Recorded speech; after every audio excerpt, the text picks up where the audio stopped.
Thank you.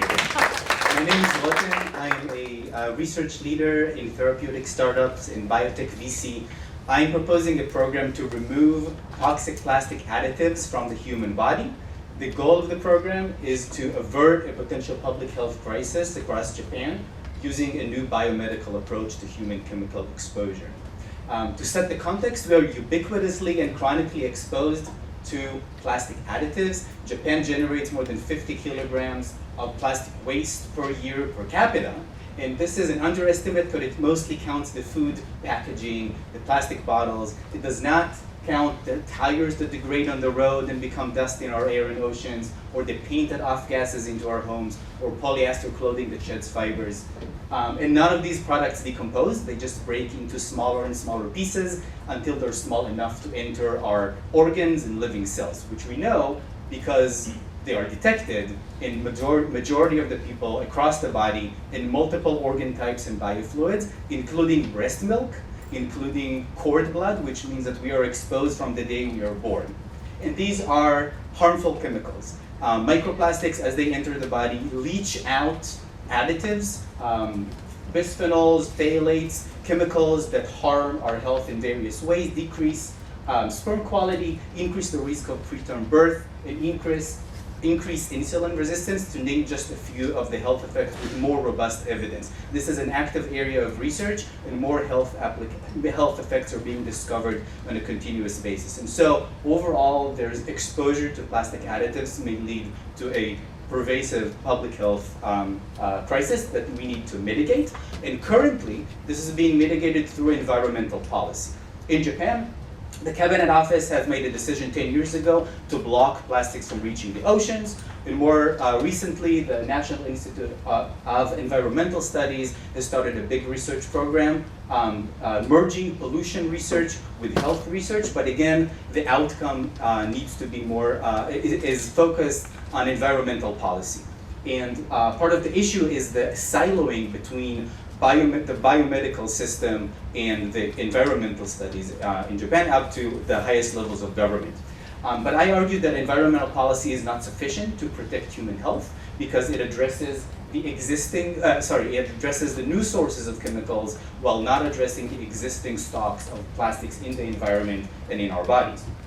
And we know this, even chemicals that were banned decades ago are still detected in the majority of the people. So I think we need a biomedical solution to this biomedical problem, and this does not exist today. It is a great time to create it because of three things that have recent advances. First, data. Human data at scale is at the core of biomedical innovation. It tells us which chemicals we should focus on and what they do to us. And the data assets are maturing. Japan has the JEC study, which has 100,000 newborns enrolled and their mothers. From 15 years ago, these babies are now teenagers, and we will soon see the first publications linking early chemical exposure to early reproductive endpoints. Second, gut-restricted biotech products. Gut is the place that I think we should focus on because in the gut barrier, the chemicals are either allowed to be absorbed systemically into the body or prevented from doing so. And so we need to capture those chemicals in the gut, and various technologies exist that can be modified to do that. In Japan, bacteria can be engineered to soak up microplastics. Hydrogels can be built to supplement our native mucus lining. Enzymes and aptamers can bind chemicals and being anchored to the gut lining with nanostructures. These are the technological components that can be assembled into products. And third, global recognition in the importance of this field is happening now.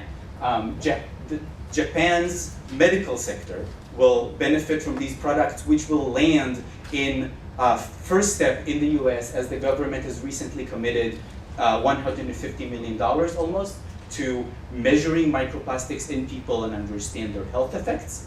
And this attracted interest of hundreds of biomedical research groups, seeding a global research ecosystem in this field.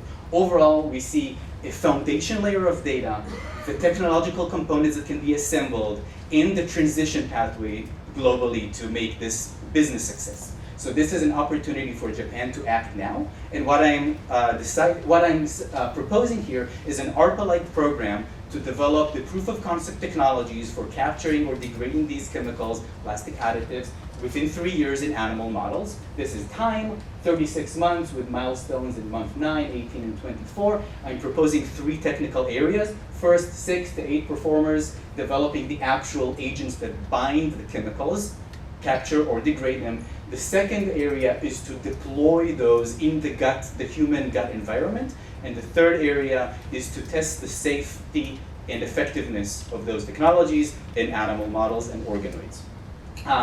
The budget expected to average 400 million yen per performer, tranched over these milestones with a total budget of 3 billion yen. What would success look like? Within 3 years, we would see 8% reduction in the activity of 5 toxic plastic additives to be defined by the program in animal models. And also, these platforms need to be proven to be modular because this is an active area of research and we will learn about new chemicals that are harmful to us and we would not want to reinvent the wheel. We would need to modify these platforms to also capture those chemicals. Also, these platforms need to be specific. They need to deplete those toxic chemicals without depleting the native hormones and the essential nutrients that pass through our body. The longer-term societal impact: improvement in public health, increased fertility and reduced chronic disease burden, development of technical leadership, expertise in gut health technology, which is an emerging field globally and beyond the niche of chemical exposure, and boosting the innovation ecosystem in Japan, including spinning out new companies. Overall, this is an opportunity for Japan to join this new field at its first growth spurt. This is me for 8 seconds. I have an MIT PhD in computational biology. I have worked in gut health for some years, developing a microbiome drug in biotech startups to treat inflammatory bowel disease. And in the last couple of years, I've been at a VC headquartered in Tokyo, investing in biotech startups. Thank you.